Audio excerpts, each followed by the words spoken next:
দেখবো আজকে total energy of A vibrating particle in simple harmonic motion. That is মানে একটা পার্টিকেল সিম্পল হারমোনিক মোশনে ভাইব্রেট করলে তার যে এনার্জি হয়, টোটাল এনার্জি মানে মেকানিক্যাল এনার্জি হয়, এটা আমরা আজকে দেখব। তো শুরুতেই আমি এখানে একটা নিয়েছি স্প্রিং। স্প্রিংয়ের এক প্রান্ত আমি ফিক্সড পজিশনে নিয়েছি এবং অপর প্রান্তে একটা মাস ঝুলিয়েছি। এখন ওই মাসটা বা স্প্রিংটাকে আমি যদি ডিএক্স পরিমাণ সরাই, তাহলে এখানে অবশ্যই কাজ হবে এবং ডিএক্স পরিমাণ সরাইতে আমার যে পরিমাণ কাজ হবে সেটা হচ্ছে d W equal to F into d x. এবং আমি এখানে এক্সটার্নাল ফোর্স দিয়ে সেটাকে কাজ ঘটিয়েছি। এখানে external force F e x t into d x, this is the work done. Work done, তাহলে আমরা এখানে কি পেলাম? Work done, due to extend the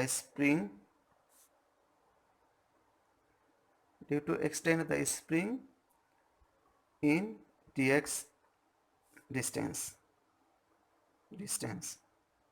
তাহলে ডিএক্স ডিস্টেন্স সরাতে বা এটাকে ইলংগেট করতে, এক্সটেন্ড করতে আমার কাজ করতে হয়েছে ডিডব্লিউ পরিমাণ। তাহলে d W equal to F e x t into d x. और আমরা এখানে এফ ইএক্সটি ইকুয়াল টু জানি হুকস ল অনুসারে কে এক্স ইন্টু ডিএক্স। এখন this is for small work, this is small work. এখন আমি যদি স্প্রিংটাকে এক্স পরিমাণ বাড়াইতে চাই, ফর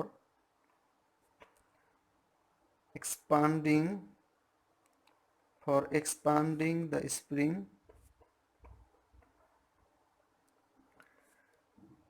in x distance যদি আমি বাড়াইতে চাই, তাহলে আমার কাজ হবে, নর্মালি আমরা স্মল কাজ থেকে টোটাল কাজ পাই ইন্টিগ্রেশন করে। তাহলে আমি যদি এই ডিডাব্লিউকে ইন্টিগ্রেশন করি, সেখান থেকে আমি টোটাল ওয়ার্ক ডান পাবো equal to integration k x into d x, এবং সেটা হবে 0 থেকে এক্স পরিমাণ।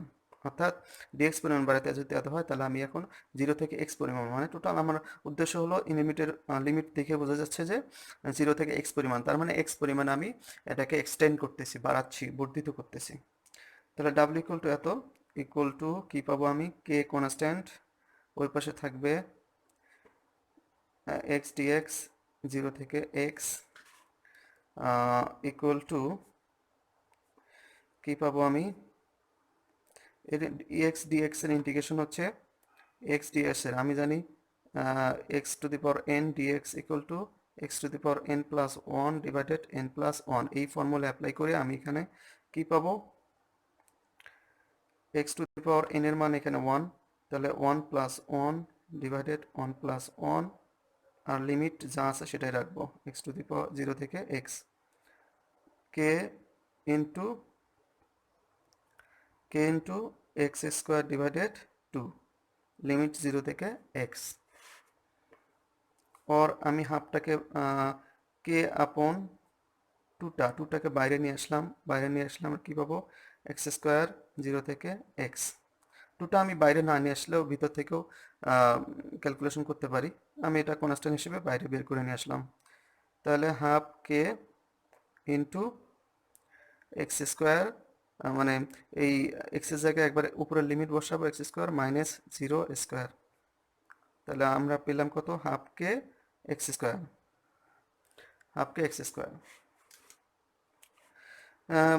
এখন এই যে কাজ হলো, দিস ওয়ার্ক ডান, এই ডাব্লিউ পরিমাণ কাজ, এই ডাব্লিউ পরিমাণ কাজটা স্প্রিংয়ে মূলত একটা এনার্জি হিসেবে স্টোর থাকে, এবং সেই স্টোরিং এনার্জিটাকে বলা হয় potential energy.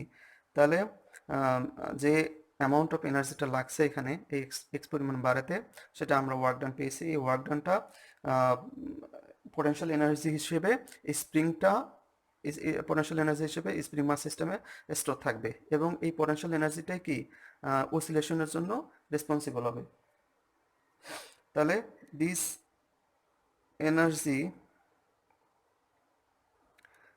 Energy is stored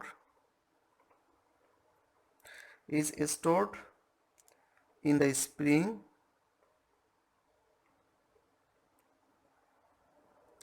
as potential energy, as potential energy that is responsible for the oscillations of the spring mass system. তাহলে আমরা এই ওয়ার্ক ডানটাকে আমি লিখতে পারি U U equal to W. U আমরা ইউকে পটেনশিয়াল এনার্জি হিসেবে চিন্তা করতে পারি। এরপরে আমরা যাব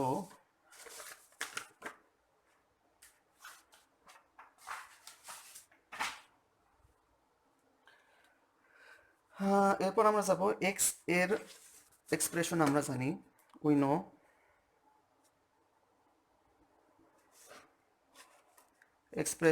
এক্স এর এক্সপ্রেশন আমরা জানি x equal to A sine omega T plus phi. তাহলে ইউ ইকুয়াল টু কত পাবো?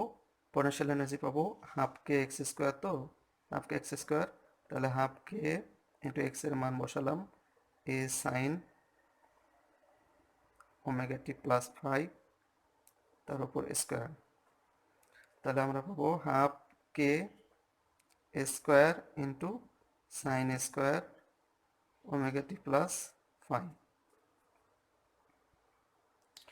So this is the potential energy in distance x. এবার আমরা যদি স্প্রিং এর যে মাসটা আছে এই মাসটাকে যদি ছেড়ে দেই, আগে ফিক্সড করা ছিল এক্সটার্নাল ফোর্স দ্বারা, এবার আমি স্প্রিংটাকে যদি ছেড়ে দেই, মানে মাসটাকে যদি ছেড়ে দেই বা ফোর্স যদি ছেড়ে দেই, তাহলে কি হবে? স্প্রিংটা বারবার মিন পজিশনে আসতে থাকবে, বারবার যে মিন পজিশন বা ইকুইলিব্রিয়াম পজিশন আছে, বা যে ইকুইলিব্রিয়াম পজিশন আছে এই ইকুইলিব্রিয়াম পজিশনে আপ ডাউন করতে থাকবে, এদিক ওদিকে আপ ডাউন করতে থাকবে। অর্থাৎ এর মানে হচ্ছে পটেনশিয়াল এনার্জিটা স্প্রিংয়ে যে পটেনশিয়াল এনার্জি স্টোর আছে এই পটেনশিয়াল এনার্জিটা কাইনেটিক এনার্জিতে কনভার্ট হয়ে যাচ্ছে, অর্থাৎ পটেনশিয়াল এনার্জি কাইনেটিক এনার্জিতে কনভার্ট হয়ে যাবে। That means when the mass is released তখন আমরা কি পাবো? দেন potential energy will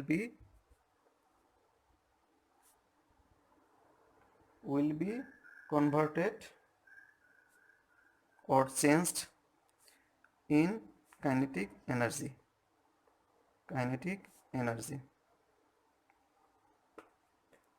এখন ওই যে কোনো সময়ে এক্স ডিসপ্লেসমেন্টের জন্য আমরা কাইনেটিক এনার্জি পাবো at any instant for the displacement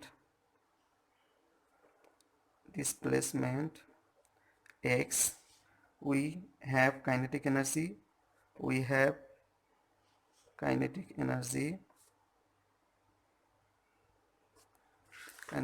আমরা কি পাবো? কে কাইনেটিক এনার্জি ইকুয়াল টু আমরা জানি হাফ এম ভি স্কোয়ার। তো সেখান থেকে আমরা হাফ এম ইন্টু ভি এর মান আমরা জানি, যেহেতু ভি ইকুয়াল টু আমরা পেয়েছি omega A cos omega T plus phi, omega T plus phi, সেহেতু আমরা এখানে ভ্যালু বসিয়ে পাবো half M into omega A cos omega T plus phi তার উপর হবে স্কোয়ার, তাহলে half M omega square cos square into omega টি plus phi. এখন আমরা নাও ওমেগা স্কোয়ার সমান আমরা কি জানি? কে আপন এম। এই ভ্যালুটা এই ইকুয়েশনে বসাইলে আমরা কি পাবো? Kinetic energy equal to half M, ওমেগার জায়গায় বসাবো K upon M into A square cos square omega T plus phi. তাহলে এম এম কাটা থাকলো কি equal to half K A square into cos square omega T plus phi. So this is the kinetic energy in distance x that is converted to the displacement. Kinetic energy equal to এত। এখন total energy মানে আমরা বলেছি যে total energy মানে total energy is a summation of potential energy plus kinetic energy. Total energy is the total energy or mechanical energy is the summation of potential energy plus kinetic energy. That is potential energy plus kinetic energy equal to আমরা total এনার্জিকে express করলাম E দ্বারা। তাহলে এখান থেকে পাবো half কে square sine square omega টি plus phi plus half কে square cos square omega টি plus phi. এখান থেকে আমরা একটা জিনিস কমন নিতে পারি, হাফ কে স্কোয়ার কমন নেব। স্কোয়ার কমন নিলে কি হবে? সাইন স্কোয়ার ওমেগা টি plus phi plus cos square omega টি প্লাস ফাই, এটা থাকবে। তাহলে এখান থেকে আমরা কে এ স্কোয়ার পাবো ইন্টু এইটুকুর মান হচ্ছে 1। তাহলে হাফ কে এ স্কোয়ার, অতএব total energy equal to half K square. That is the total energy of a particle vibrating in simple harmonic motion. তাহলে এখান থেকে আমরা কি দেখতেছি যে টোটাল এনার্জিটা অর্থাৎ স্প্রিং মাস সিস্টেম বা যে কোনো সিম্পল হারমোনিক মোশনে ভাইব্রেট করতেছে এরকম কোনো পার্টিকেল বা বডির টোটাল এনার্জিটা হবে, টোটাল এনার্জিটা মূলত কিসের উপর ডিপেন্ড করে? স্প্রিং কনস্ট্যান্টের উপর ডিপেন্ড করে, একটা কনস্ট্যান্ট ডিপেন্ড করে এবং স্প্রিং কনস্ট্যান্টের উপর ডিপেন্ড করে অ্যান্ড অ্যামপ্লিটিউডের উপর ডিপেন্ড করে। দ্যাট ইজ, তাহলে এই এনার্জিটা কি? That is which is constant in time and in position, অর্থাৎ টাইম এবং পজিশনের উপর এই এনার্জিটা ডিপেন্ড করবে না। হুইচ is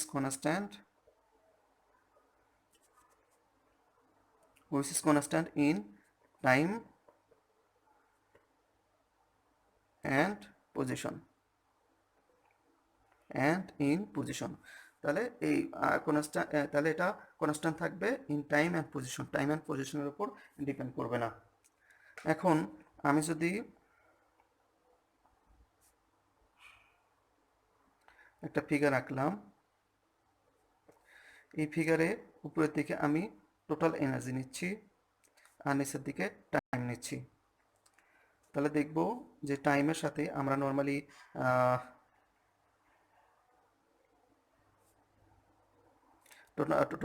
টোটাল এনার্জিটা দেখাবো, that is kinetic energy plus potential এনার্জির যোগফলটা কেমন হয়। আমরা জানি পটেনশিয়াল এনার্জিটা মূলত সাইনোসয়েডাল রিলেটেড। তাহলে সাইনোসয়েডাল ওয়েভ মানে যেটা মূল বিন্দুগামী হবে। তাহলে একটা ওয়েভ নিলাম যেটা মূল বিন্দুগামী।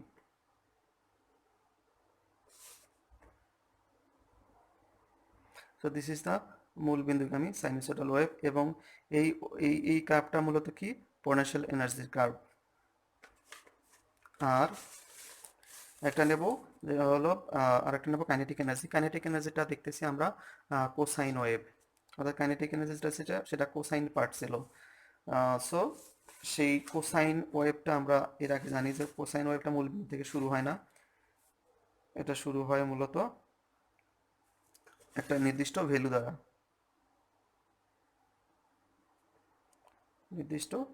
দ্বারা, তাহলে